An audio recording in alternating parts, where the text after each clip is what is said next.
നമസ്കാരം, രതീഷ് ജാൽമനാണ് കേട്ടോ. ഇന്നത്തെ നമ്മുടെ വീഡിയോ എന്ന് പറയുന്നത് നമ്മൾ ഒരു പിറന്നാൾ വീട്ടിലേക്ക് പോവാണ്.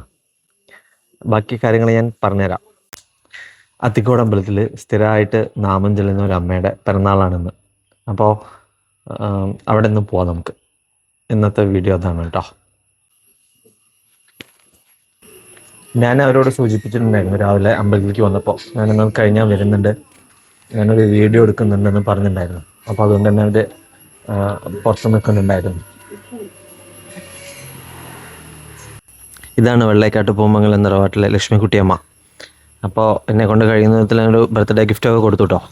എന്തൊക്കെയാണ് ക്ഷേത്രത്തിൽ വന്നാൽ ചൊല്ലാറ് എന്നുള്ളതൊന്ന് ചോദിച്ചു നോക്കാം. അവർ തന്നെ പറയട്ടെ എന്തൊക്കെയാണ് സാധാരണ ചെയ്യാറ് എന്നുള്ളത്. സാധാരണ ദിവസങ്ങളിലേ എന്തൊക്കെയാ ജപിക്കുക? സാധാരണ ദിവസങ്ങളിൽ വന്നു കഴിഞ്ഞാൽ ഞായറാഴ്ച ദിവസം ഞായറാഴ്ച തുടങ്ങുമല്ലോ. ഞായറാഴ്ച പിന്നെ വിഷ്ണു സഹസ്രനാമം ചെല്ലും. അത് കഴിഞ്ഞാൽ നാരായണീയം ചെല്ലും. കഴിഞ്ഞാൽ പിന്നെ നാരായണീയം കഴിഞ്ഞാൽ ഭാഗവതവും രാമായണവും വായിച്ചേർന്നു. അതിപ്പോൾ ഇടയ്ക്ക് ഒരു ബുധനാഴ്ച മാത്രമാക്കി. അപ്പോൾ തിങ്കളാഴ്ച അതേമാതിരി തന്നെ ഞങ്ങൾ ചെല്ലും. നാരായണീയവും സഹസ്രനാമവും രാമായണവും ഒക്കെ വായിക്കും. ചൊവ്വാഴ്ച സഹസ്രനാമം ചെല്ലും. ഭഗവത്ഗീത ഭഗവത് മഹാത്മ്യം, ദേവി മഹാത്മ്യം വായിക്കും. അത് കഴിഞ്ഞാൽ സമയമുണ്ടെങ്കിൽ വേറെ എന്തെങ്കിലും വായിക്കും. അത് കഴിഞ്ഞാൽ ബുധനാഴ്ച വീണ്ടും സഹസ്രനാമം, നാരായണീയം, അപ്പോഴും രാമായണം, ഭാഗവതം വായിക്കും. വ്യാഴാഴ്ച സഹസ്രനാമം ചെല്ലും. അത് കഴിഞ്ഞാൽ ഹരിനാമകീർത്തനം. അത് കഴിഞ്ഞാൽ സഹസ്രനാമം ചൊല്ലി അവസാനിപ്പിക്കും. വെള്ളിയാഴ്ച സഹസ്രനാമം ചൊല്ലിക്കഴിഞ്ഞ് ഞങ്ങൾ ലളിത സഹസ്രനാമം ചെല്ലും. വിഷ്ണു സഹസ്രനാമം ചെല്ലും. ശനിയാഴ്ച സഹസ്രനാമം, നാരായണിയൊക്കെ ചൊല്ലിക്കഴിഞ്ഞാൽ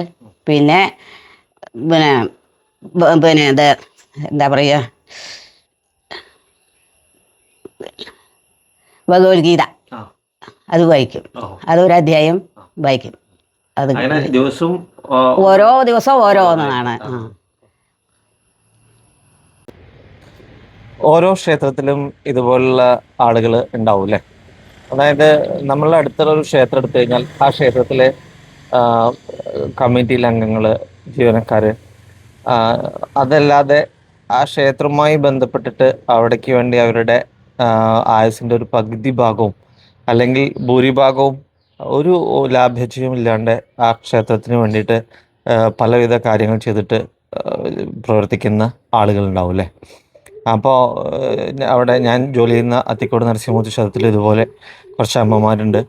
അതുപോലെ തന്നെ അങ്ങനെ ആളുകളുണ്ട്. അവർക്ക് എന്താണെന്ന് വെച്ചാൽ അവർ നാമം ചൊല്ലിക്കൊണ്ടും വൃത്തിയാക്കിയും കൊണ്ടും അതുപോലെ ക്ഷേത്രത്തിലേക്ക് വേണ്ടിയിട്ട് എന്ത് കാര്യത്തിനായാലും റെഡിയാണ്. അപ്പോൾ അതുകൊണ്ടാണ് ഞാൻ ഈ വീഡിയോ ഒന്ന് എടുക്കാൻ കാരണം കേട്ടോ. അപ്പോൾ ഇന്നത്തെ വീഡിയോ ഇത്രയേ ഉള്ളൂ. നന്ദി, നമസ്കാരം.